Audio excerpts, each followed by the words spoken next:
Le Seigneur soit avec vous. Et avec votre esprit. L'évangile de Jésus-Christ soit en moi.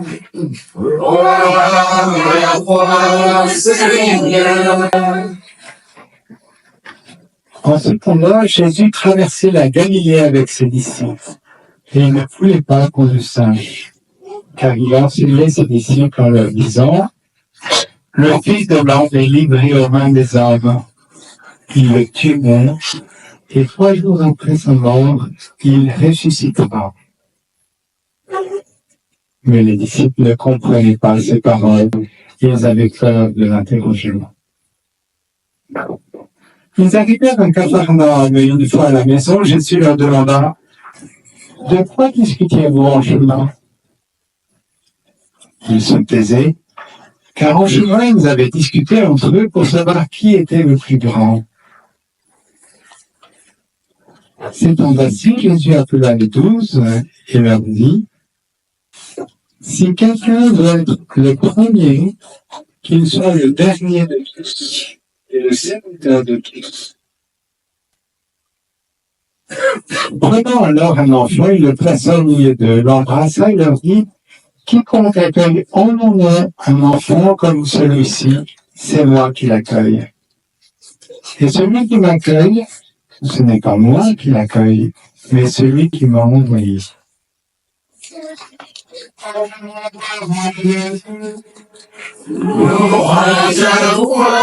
Seigneur Jésus.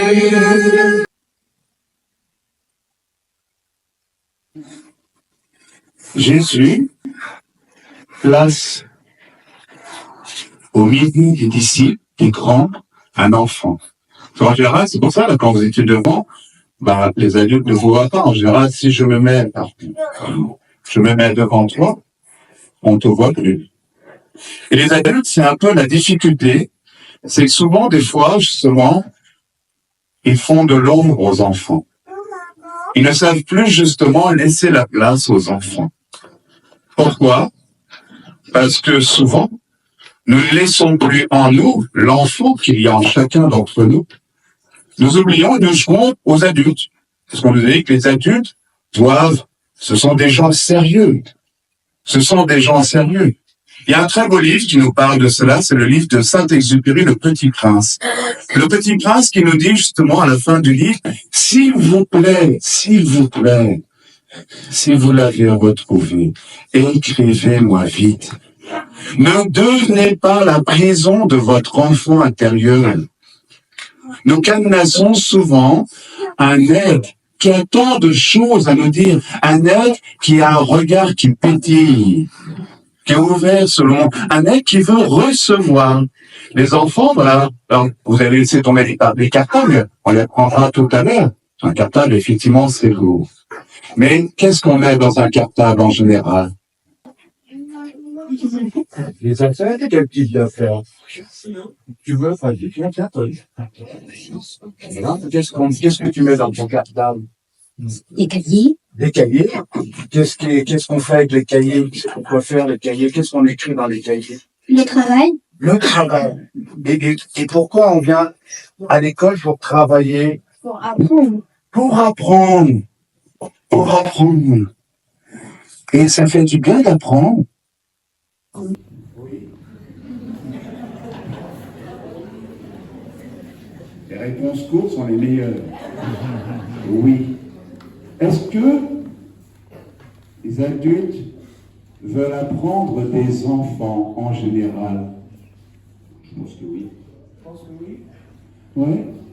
Allez au moment. Qu'est-ce que, maman, tu apprends de tes enfants? Qu'est-ce que j'apprends de mes enfants? J'apprends plein de choses. Dès que je vois leur regard et qu'ils sont heureux, ça me rend heureuse. Vous avez entendu? Dès que je vois leur regard, dès que je vois qu'ils sont heureux, ça me rend heureuse. On apprend à recevoir. À recevoir. Et ce que vous venez de dire précisément, Dieu nous dit, si une maman aime et est heureuse de recevoir dans le regard de son enfant, dans la joie, le bonheur de son enfant. Imaginez combien Dieu est heureux lorsque nous recevons de lui, lorsque nous avons la même attitude, lorsque nos yeux pétillent de se savoir aimer. C'est parce que vos enfants se savent aimer qu'ils sont heureux. C'est parce que vos enfants, justement, sont là aussi pour vous dire, les mamans, papa, toi aussi, Dieu t'aime. Donne-lui la joie de venir, de le rendre heureux de te voir, de te laisser saisir, de recevoir tout de lui et de remplir ton cartable. Alors, on remplit le cartable pour remplir quoi? Il y a des questions bizarres au percha.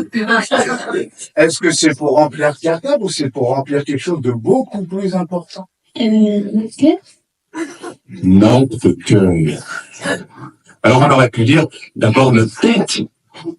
Alors on peut avoir effectivement une tête bien faite, mais s'il y a un cœur qui n'est pas rempli, et c'est pour ça, parce que des fois, justement à l'école, on pense à remplir la tête, mais des fois on oublie le cœur. Puisque les réalités dont je parlais au début de cette célébration, avec le harcèlement, avec les violences qui sont faites aux enfants, avec tout ce qu'il y a sur les réseaux sociaux. Comment justement prendre soin? Eh bien, il y a une autre école aussi, une autre école de vie qui est très importante pour les enfants et pour les parents. C'est quoi cette école de vie? Il y en a qui va trouver. C'est quoi l'école? C'est quoi l'école de Jésus?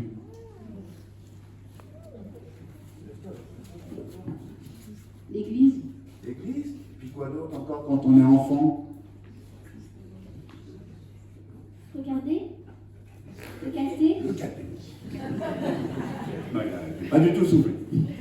Le caté. Le caté pour les enfants. Mais je crois qu'aujourd'hui, le caté qu'il y a à faire, c'est le caté pour les grands. Le caté pour la famille. Le caté pour papa. Le caté pour maman. Le caté en famille. Parce qu'aujourd'hui, quand le Père Charles ou quand Pascal appelle, des parents, ah non, Père Charles, j'y connais rien. Ben justement, ça tombe bien. Tu connais rien. Tu vas tout apprendre.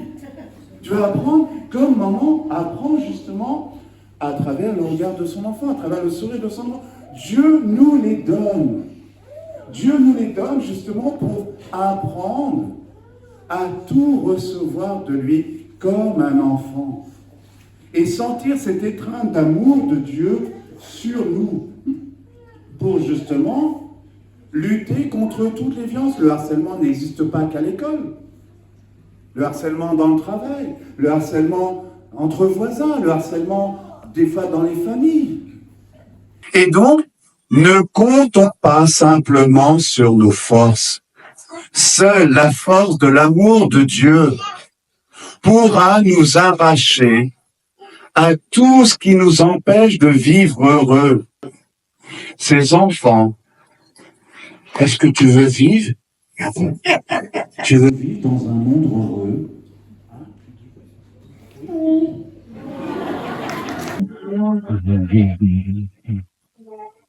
Il veut vivre dans un monde heureux. Est-ce que nous voulons vivre dans un monde heureux? Est-ce que nous voulons croire que c'est possible de vivre dans un monde heureux? C'est possible, mais pas sans Dieu. Pas sans Dieu. Et Dieu nous appelle pour ne pas faire sans lui. Sinon, nous démissionnons. Apprenons à travailler ensemble. Apprenons à être complémentaires comme un papa et une maman doivent être complémentaires. Apprenons justement à nous lever au-delà des épreuves de la vie. Et je vois ma sœur Françoise qui est là et nous venons de vivre un drame dans notre équipe. Nous avions un frère, un ami, Philippe, qui était diacre, qui est diacre, et qui malheureusement a mis fin à sa vie. Pourtant, il a servi tout au long de sa vie. Il a fait grandir des enfants comme vous. Et il y a des enfants comme vous qui ont témoigné le jour de son départ, qui ont pleuré parce qu'il a donné sa vie. Oui, nous pleurons parce que le Seigneur a donné sa vie, qu'il continue de donner sa vie à travers chacun et chacune d'entre nous. Il n'y a pas de plus grand amour que de donner sa vie pour ceux qu'on aime. C'est ce que notre Seigneur a fait, c'est ce que Philippe a fait, c'est ce que cette maman, ce que chacun d'entre nous est invité à faire. Parce que nos vies sont un trésor pour Dieu. Nos vies sont un trésor pour les enfants de la terre. Nous chantons souvent ce chant, chaque enfant est une étoile. Vous êtes des étoiles pour notre terre. Pour éclairer nos vies, pour réenchanter nos vies. Et rappeler au monde que Dieu est venu pour sauver notre humanité, qu'il l'a fait, et qu'il continuera de le faire. Mais pas ensemble, pas sans vous, papa, maman, enfants, paroissiens, pour justement donner la place aux enfants, ne pas les laisser derrière, leur donner la parole. Vous savez, les enfants, ce que veut dire le mot enfant? Tu sais pas? Non. Voilà. Un enfant n'a pas peur de dire quand il sait pas. Les adultes, souvent, oh, je crois que ça veut dire ça, je crois que ça veut dire... Acceptons de ne pas savoir et de tout apprendre. Le mot enfant veut dire celui qui n'a pas droit à la parole. Et les mêmes adultes qui donnent cette définition en enfant sont les mêmes qui disent la parole sort de la bouche des... Alors comment on les entend si nous les écoutons pas? Mais pourquoi nous ne les écoutons plus? Parce que nous n'écoutons plus notre petit prince intérieur, notre petite princesse. Il nous tend sans arrêt les bras, cet enfant intérieur, et il nous dit, laisse-moi t'enlacer, laisse-moi t'embrasser, cette vie qui te porte, c'est la vie même de Dieu. Tu es porteur de Dieu, et Dieu te porte. Tu es en communion permanente avec Dieu. Hier, j'ai confessé jusqu'à pas d'heure.